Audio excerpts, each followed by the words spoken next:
Hey guys, it's Mariya. I forgot what to say. Hey guys, it's Mariya. Welcome back to my channel. I post videos every single Thursday giving you guys the best tips and tools for being more effective in your practice sessions and helping you achieve your musical goals. So if you're new, consider subscribing. A few months ago, I made a video reviewing my brand new YAMAHA N3X Avantgrand piano and you guys really seemed to like it. You asked me a lot of questions, so I decided to make a part 2. If you haven't seen the video I'm referring to, I talked a lot about the digital versus the acoustic features of the piano, and it will be linked up here if you want to watch that. But in this video, I'm going to be talking more about the digital features and giving you a little bit of a demo of how I love to use them. And make sure you stick around till the end because I'm going to be answering some of your real, actual questions about the YAMAHA N3X Avantgrand piano. So let's get into the video. The first digital feature I'm going to be talking about is the built-in metronome. It's super easy to use. All you have to do is pull out the control panel and press metronome.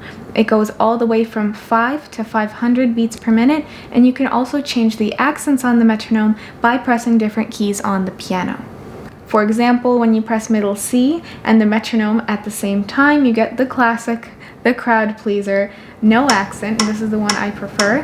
When you press D sharp, it gives you duplets. When you press D, triplets, etc., all the way up to F for sextuplets.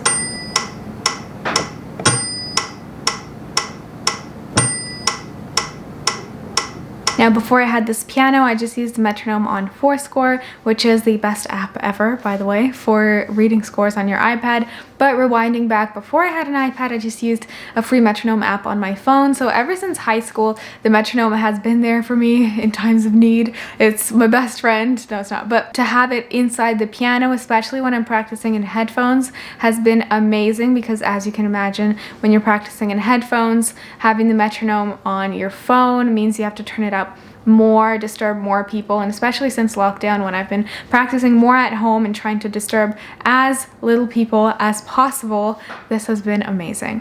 And next is recording with the YAMAHA N3X, and I know I already showed you guys a comparison of what the sound sounded like with the USB inside the piano or just with a camera and an external mic, so if you haven't seen that, just check out the video in the description. But I never actually gave you guys a full demo on how to record, and it's a long process. And also, I was dying to show you how it would sound if I play in headphones, but I have the USB inside the piano.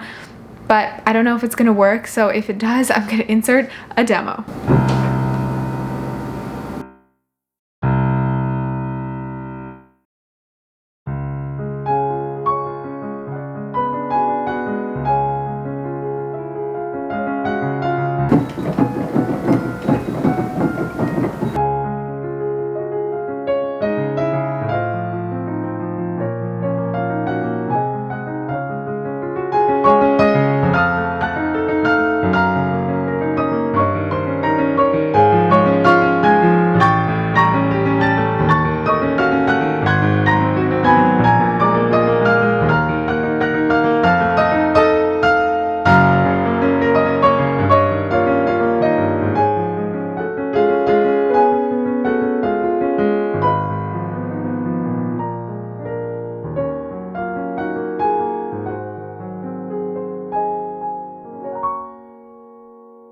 So let me walk you through how to record on the N3X. First, you want to insert the USB into the piano, then select your recording method. I'm pretty sure you're supposed to use audio for USB recordings and MIDI files for recordings you'll play out of the piano, but let's just choose audio for now. Then you're going to press plus or minus until you reach a song that doesn't have any data, and it will only have 1 asterisk instead of 3. Then press record and the light will start flashing, and the next note you play is going to start the recording. And another thing I briefly mentioned but never really showed you guys was how to play rep with yourself, whether that's accompanying yourself for a concerto or playing forehand rep with yourself or whatever else. This sounds really fun, and it is. But when it comes down to choosing which part you record first, that can be tricky because traditionally you just learn your part, come to a rehearsal, listen to your duo partner. If you're the soloist, you do whatever you want, kind of listen to your accompanist, and that's that. But when you're playing both parts, first of all, you have to learn both of the parts, and then you have to decide which part you want to be playing live. If you choose to play your accompaniment part live, that means you can record your solo part however you want on a blank slate, but when you're going to be playing it live, you're going to feel more like an accompanist and less like a soloist. If you want to feel more like a soloist, then of course you can record your accompaniment first and play your solo on top, but then your accompaniment will not be perfectly molded and shaped around your solo interpretation as much as you'd like. So let me show you both and let you decide.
Now let's talk about reverb. Reverb or reverberation is what happens when sound waves bounce off of surfaces in a large space or a small space, and the amount of reverb depends on the size of the space. So a large hall will have a lot of reverb and a small room will have a smaller amount of reverb. On the YAMAHA N3X, you can just turn up the reverb. I didn't really think about reverb when I was in high school, only because I didn't really get to play in halls that much before I came to the conservatory. But if you've ever heard your teachers or professors saying you'll have to play that drier in the hall, they're talking about reverb. And as musicians playing in a small practice space for hours and hours a day, it's very easy to forget what the reverb in a big hall will sound like, especially during lockdown when we can't get as many dress rehearsals and we can't just sneak into a hall when nobody's looking to just play. Not that I've ever done that. Let me show you what I mean. I'm going to take a passage from Rachmaninoff's Second Piano Concerto.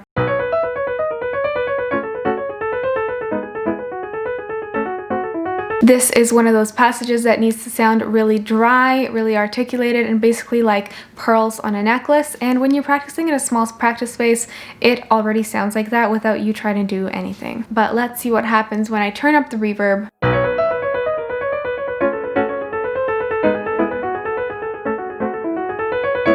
Instantly, the articulation is soggy, and what I have to do to fix that is make everything shorter, make every single note shorter, and apply a non-legato touch. Here's what it sounds like with the reverb and the non-legato touch. So in other words, simulating what I would do and what it would sound like in a real hall, and you can see how useful this feature really is.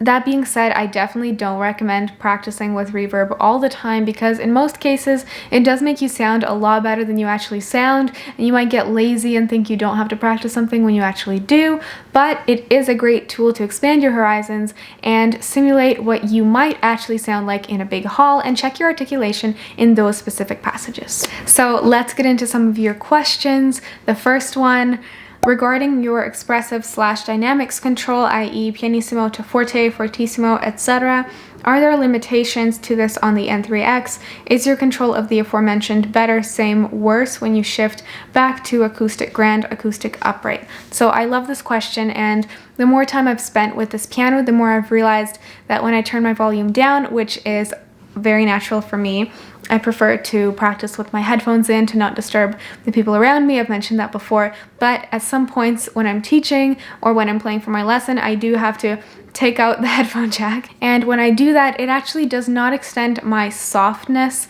range and it limits my loudness range. So my dynamic range just shrinks. And how I know that I took it a little bit too far with the turning the volume down is when I'm playing my lesson and my teachers start to say stuff like, oh, it must be a digital piano thing that you can't play louder than that. And that's when I know to turn up my volume and everything just sounds so much better. As far as transitioning onto an acoustic, it all depends on whether or not I was playing with headphones during the day or without headphones. When I play with headphones, I can turn the volume all the way up and I don't hold any tension in my body from the stress of, oh, I'm not producing enough sound, I need to try harder. But if I have a day where I'm filming a practice vlog, or I'm teaching all day, or I have a bunch of lessons that day and I'm just forced to play without my headphones, there is a difference when I transfer onto an acoustic piano because, first of all, the sound difference. I am able to produce so much more sound on the acoustic just because the volume was turned down low on the piano. So that's definitely something to watch out for if you're looking to purchase this piano and you're wondering about the transition from an acoustic back to this piano and vice versa. Next, using the pedals, same, better, just different. Please tell me your experience. Yeah, so again, I've gotten to know this piano so much more, so I feel like I'm more informed in telling you guys my experience with the piano. As far as the functionality of the pedals, it's been the same basically as a real grand piano. I mean, it's the same mechanism as a real piano, so there's no reason why it should feel any different. But one thing I do miss is the una corda, or left pedal, doesn't shift the keyboard mechanism to the right on this piano. And for those of you who don't know, the left pedal, una corda, or one string, is called that because when you would press it, the entire keyboard mechanism would move to the right and the damper would now hit one string, una corda, instead of tre corda, 3 strings, which is the usual way the piano works. And even though the una corda pedal has changed in the modern piano, now it shifts the keyboard mechanism to hit 2 strings instead of 3, but the basic principle has stayed the same. But because everything is simulated in the Yamaha N3X, there is no reason for the keyboard to shift when you press the una corda pedal. It's not a big deal at all. I just realized how much I miss that feature. So if Yamaha, you're watching, that would be really cool if you would incorporate this into your piano. And this was an interesting one. I have the N3X and love it for all the reasons you mentioned. I do have the impressions the sound dissipated with a bit of a step function. It could be my biased perception. Do you have a similar experience? So I thought the best way to answer this question would be to play it for you guys and see if you guys can hear it, and maybe I will be able to hear it. Also, I haven't noticed a step dissipation or terraced dissipation of the sound. Let me play it for you and you guys can decide for yourselves.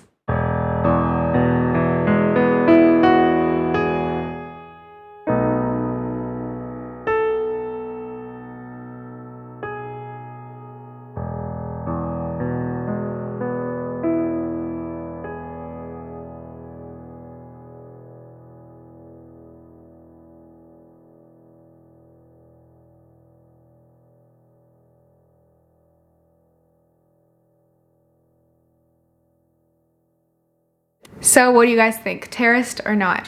Be sure to comment your answer down below, and that's it for this video, guys. Thank you so much for watching. I hope you found this video interesting and helpful. If you did, be sure to give it a thumbs up, subscribe to this channel, and if you want to see some more of my videos, you can do that right here.